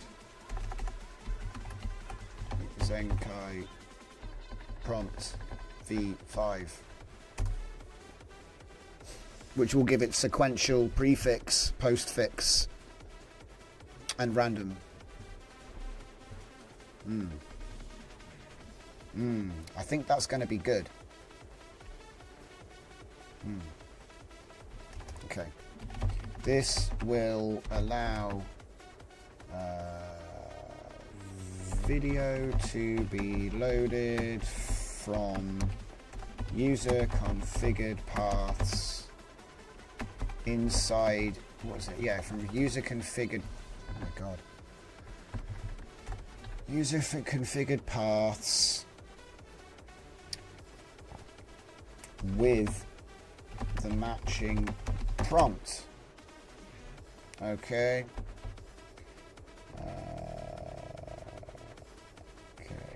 This is determined by matching file name pairs. As in, yeah, as in the example. Don't need to say that. All right, that one's good. Let it cook. Now, I think we were still asking questions of that other AI. Let me just see if we got that. No, that's just the final prompt enhancer. And then this is an application of some prompts. So, did we get a video yet? It's close. It'll be ready in like 1 minute. Okay, so, yeah. I mean, well, it'll be interesting to see. The model isn't really very elastic right now, as is shown by just changing the car name for a different car. It did change the color, but it didn't really know what that car was. And so my hope with the new model is by giving unique, as we see here, we've changed the car names to yellow Nissan car. So now it is that car with its unique tag, rather than trying to lean on the model memory, which I think actually brings in a bunch of stuff that takes it away from the original aesthetic a little bit. It's not bad. It's a kind of higher quality than it should be, though. Like, why is he covered in stickers suddenly? That's probably what it thinks modified means, I guess. Alright, here we go. This is 81 frames at 832 by 480. Takes about 10 minutes. Okay. Look at that. That's not bad. It's done a good job with the dials. They are orange. The white car ahead is super blurred out. Oh. Shame. Get a hallucinated car, which kind of just, it kind of clones out of the light. Other than that, that's not bad for, you know, you've got to think it's one shot as well. So, but yeah, let's try a different enhanced prompt real quick. So, we could try the accelerating past camera.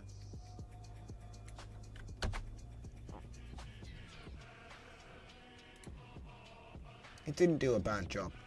It didn't do a bad job. Let's see if we can get the overtake. Okay. Oh! He's ready to act. I'll look for text files that have the same base name as the video files, because I can drop a test data set. Oh, I never told him what folder to use. The node will look in the prompts directory. Ah, crap. Stop. Whoops. Okay.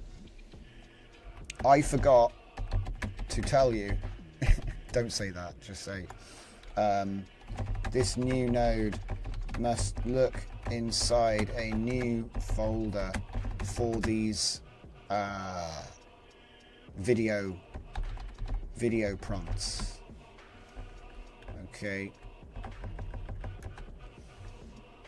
We will use /video prompts and create it if it does not exist. Okay, I forgot about that. A little bit dramatic. As he'd nearly finished, I was like, wait. He's like halfway through making the pizza. Wait, actually, no cheese. What? We already put the cheese on. Oh man, that makes me so hungry. I gotta stop talking about food. Okay, right, so dedicated video prompts, blah blah blah, go.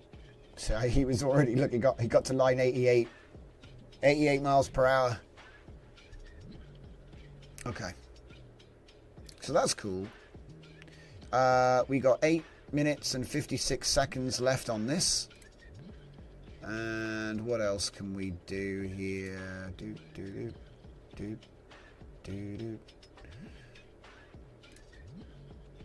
Ooh, we're getting some epochs, guys. Interestingly, the 16.2 managed to get to epoch 2 before the rest. Suspicious. Let's have a look at the preview here. Epoch 1. There might not be a preview. Sometimes you don't get one. Oh. Oh.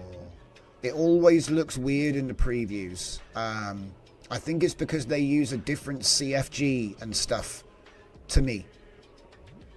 So I tend to get a little bit closer to what was trained just by using my workflow. This isn't bad, you know.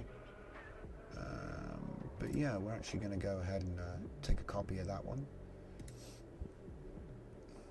Straight in the LoRaWAN folder until it fills. Alright. And then we got the 16.2.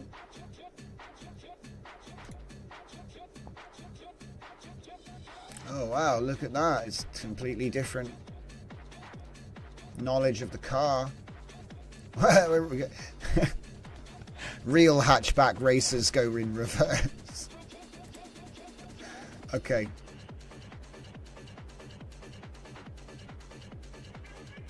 What's going on up here? Half an hour? Come on, Civet. Yeah, it says here 2162. Yeah, 16.2 that is. Cool. So it's got it in the file name, thankfully. Sometimes if you make the file name too long, it cuts off and then it's like, ah crap, which one's which? But yeah, we got Epoch 2 out of that one. Let's see about this one. This is the normal train for the baseline, I think. Wow, that one there is really good. That actually looks like a... Well, I don't know, actually. Again, early epochs. That does look like a modern Nissan. That does look like a modern Mazda. However, this I'm not so sure. Okay, so let's just take a copy of these bad guys right here. And throw him in.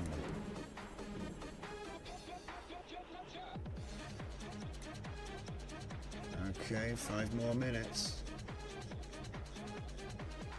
Blurry as hell, but I like it. That's fine. So, let's just go back again, and can I go to my models? This should be my models. Don't break the game. There we go. So, in case you want to give this one a spin for yourself, obviously tomorrow there'll be another model going up with the enhanced captions again, but we have already done our new update today. And this is, like I said, part of a little course where you can just follow the live streams along and learn how to, you know, iteratively make your video lures better. Lots of different things to do. I do recommend making like clean captions which are dry like this, and then using some kind of prompt enhancer like this. I think the next model is going to be a little bit, and the next model is going to be less confused, as we've isolated many concepts inside the LoRa. It all hinges on whether you're allowed to do sub triggers. Some models can, some models can't, and I'm assuming that one can because it's modern, but that's an assumption. It's using UMT5XXL, so you would think T5 can do it, so hopefully it hasn't lost any ability, right? But again, it comes down to other things like the learning rate and everything else. So this is why we're doing a triple run at the moment to investigate the dimensions and alpha for scaling, just to see the neural net size. If we just, because we might be able to make it bigger or smaller. Again, it might turn out that the defaults are fine, but at least then you know, yeah, it's fine. There's no point wasting my time with any of that, because you get much more benefit from just having accurate captions and good samples. You get more from that. You know, you should kind of just trust the process. I do all of this to confirm, so you've like dumb checked it, because the worst thing is training a bunch of models and then finding out you could have just changed one little number and they would all have been like 3 times as good. So I look into that first, and yeah, so the full breakdown for the V1, it's all here, all the different things you can get out of it. The main model is up. The training data is just the captions for this V1. V0 is still up as well if you prefer the old school sort of train. This is like a style train, you know, it doesn't really know what the hell's going on. You can see the difference in the quality like immediately. But I think that the V2 is going to be the next jump, because, well, I'm hoping that using that trigger we can get an average of what it understands that car to be, if not the exact car. So it's going to be it'll either be the same white sports car every time, or it'll actually be that white sports car that we trained it on. But at the moment, there's no separation between, you know, custom cars is just custom cars, right? We only trained style. So this is a style model, but we're going to try and sub-trigger the characters, if you will, yeah? Kind of treating them a bit like characters. Using the car qualifier, of course. Again, an example. So here is a video. He says as it doesn't play. Okay, alright, fine. Maybe I moved everything. XJX, yeah, I think I moved everything. XJX style video depicts a yellow N1SSAN car.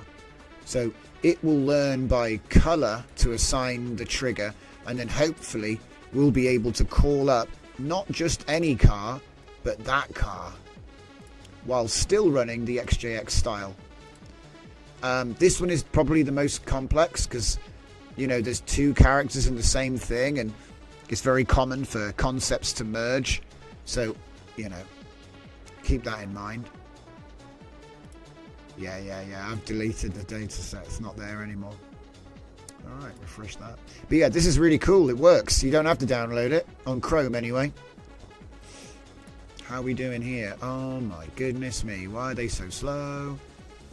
Let's see. The 16.2 version was 146 megabytes. So, in line with expectation, it's half the size of the 32 rank. Do you know early video models were only rank 4 or 8? Because they were so big, you know. They're trying to make them smaller. And in the past, I've actually had rank 256 and even 512 image LoRa's, which do get a bit large. But generally you don't need to do that unless you're training like thousands and thousands of unique styles at once. So, you know, it's kind of like whenever you're training LoRa's, there's sort of like a point you get to where the LoRa set becomes so large and complicated that really you should be checkpoint training. Do you know what I mean? There is a point you can get to, I think, where it becomes more sensible to just fine-tune your own checkpoint rather than constantly trying to make bigger and bigger and bigger LoRa's. Yeah. I tried to keep my LoRa's down. I look at it as a curation exercise. Have you ever been like not able to get rid of things? It's good for that because you have to be like, no, I can't, because you have to try and keep the numbers down. And the funny thing is, I've improved all my flux LoRa's improved by reducing the number of numbers I was training with, not by adding more samples, but by taking the confusing ones out. And it didn't suffer at all. It made a better model. And you know, we have this sort of habit of being like, oh yeah, I'll put all my best images for that collection. And you probably don't need them all. You know what I mean? You probably don't need them all. I tried to go, I need 3 examples of everything with a couple of different backgrounds. That's what I go for. Rule of 3s. It's a good rule. There's one more thing that I want to show you guys, which I forgot to tell you about yesterday. And listen, we're all open source guys here. We run local stuff. Yeah? It's all about the local. But I occasionally dip into the paid stuff, like the VO3 that we looked at, and all the Sonnet 4 stuff. That's all paid, right? We dip into the paid stuff, so we got something to contrast it with and something to work towards, like a new goal, I guess you could say, right? But on that note, I have a new article up on Civet, which is showcasing a new feature in Comfy UI, which not a lot of people want to talk about because everybody's like, we don't want to pay for stuff. And I get it, right? No, I'm not going to... shall I bust out $3? I'll probably get banned again. See, one thing I'll be saying about this API nonsense, right? It's cool. Maybe my Comfy can't even run it, but just to give you the lowdown, there are now native nodes in Comfy if you have the latest version and everything, and you can actually run native VO2 API. And as you can see, I'm using VHS Combine to take the frames, so you know we could do anything we want in Comfy after generation. And then on the way in, I'm using my image size adjuster, one of my images, and my prompt from Zenkai, right? So what I'm trying to say is, like, we can use our systems to automate the generation, and then we can use our systems on the way out for like post and upscaling and stuff. Now you don't really need to upscale with this, but like I said, I built a VO2 demo and I built a Flux Pro demo. The workflows have been up in the inside line for a while. To be honest, I'd never even used Flux Pro Ultra, and I work in the industry. I'd not used it once because the Flux Chanel models are so good, and I have devs, so I was like, well, you have to API this. And if I'm being honest, like, if I can't run my LoRa's on it, I'm not, you know, if I can't train it, it doesn't exist. Sorry. Like, it represents a nice sort of bar. It represents like a level of quality, if you will, right? But I think that anything that's behind a paywall is just a target to be destroyed by open source ingenuity. I don't know what you guys think, but I had to provide these because I can see this expanding. If we have a look at all the different models that are actually available, we've got all Flux Pro, Ultra, and Flux Pro, Kling 2, 1.6, 1.5, various effects, Luma. So we've got Photon, Ray 2, Ray 1.6, Minimax, Pixverse, Recraft, Stability AI, Image Ultra, and Diffusion 3.5 Large. We've also got VO2, Ideogram V3, and the rest, OpenAI. So you see what I mean? And what they've done is quite smart. So instead of having to pay all these companies and having an API key that you're going to expose in your workflow anyway, right? Which is what all of those other workflows were doing. What they've actually done is they've made a native system. So when you're in Comfy, I don't know, have I got it here right now? Let me just see if I've even got it. I might be outdated. You go to settings and you go to user and you sign in, and people are having problems signing in. Because when you sign in, I think it tries to use like a Google account or something. And so there's now a special page where you can platform Comfy.org. You can go here and sign in with Google, right? But then it gives you an API key. And then you put the API key into Comfy. There'll be a place you can put it in once, you know, when you sign in, you choose. Ignore that. That's got nothing to do with anything. Okay, normally there's a thing here that I think, okay, so you sign in with whatever again, but then you there's an option to put a key in. I'm sure there was a way to sign in with a key. Anyway, they change stuff so much I don't even know. But the point is, you get a key, you use the key in Comfy, and then you have your payment on this. So then you pay Comfy for credits, right? In fact, if I log in, I should be able to see some. Come on. You should see some credits. See, don't worry, guys. It's not my... That's like hardly any of it, yeah? Can I see how much I... No? Okay, so... There should be a way to sign in. What the heck? Why does it keep doing that? I don't... Comfy Deploy is cool, but I haven't used it for a long time. And it seems to be like signing into everything. Trying to. Okay, there we go. So we're signed in, right? Oh, that's a bit weird, though. Nah, it's not showing me. It should show me... Oh, there we go. $9.82. Okay. So I'm not going to do the video. Or am I? Oh, that's the new video that came out. It looks crap. Oh, wow, he's going to do a drift. Hell yeah.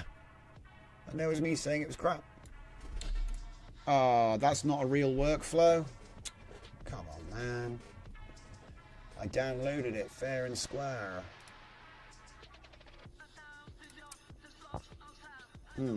That's weird. No workflow. What happened? It should be on the article. I'll use the Pro Ultra. Oh, wait, what? Oh, no. You madmen. You maniacs. I've realised what happened. It stripped the metadata. Damn it. So that's not actually a workflow, guys. Oh, yeah, here's the workflow. Guys, I try here, okay? That actually is an embedded workflow, but when I've added it to the site, it stripped the metadata. So now it's just a nice picture. And there's nowhere you can get those nodes. Yeah, nice. Okay. All right. We're going to fix this. That's mental. That's mental. I always thought that when you put the embedded workflow up, it was still downloadable and usable, but I didn't realize that they're doing like memory saving stuff and converting it and scalping the metadata in the process. What's that? The button to export without metadata is just near the other that does it. No. I export it with the metadata every time, Fernica, 100%. I know, I remember clicking on the button like eidetic memory style, like it was just a minute ago. No. Nah, it's not even the same file name or anything. It's like blah.png. So yeah, it's embedded image get turned into something, and yeah, we can just watch the stream. Yeah, true. It was probably just a couple of days ago, right? I might have done that one off stream though, I don't remember. So yeah, let's just make a folder and put those workflows in there. So, oh, let me guess, they're not on this machine, so I got to do that later as well. Damn it. See, I like doing things now, because then I can't forget. Also, then I'm ready to do whatever comes next, but yeah, we'll get that done. Tomorrow, we're going to be checking out more Ace Step audio because our man Ryan on the inside has actually made some cool new nodes, which he has made native support for the Ace Step. So that means I'm going to be covering that. I reached out to him, but I don't know if the message will ever get seen.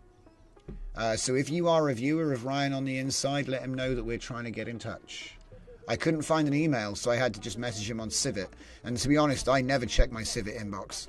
It's mostly like real random weird stuff a lot of the time. But hello to all my friends that talk to me on the Civet inbox. You're normal. It's the rest of them that's the problem.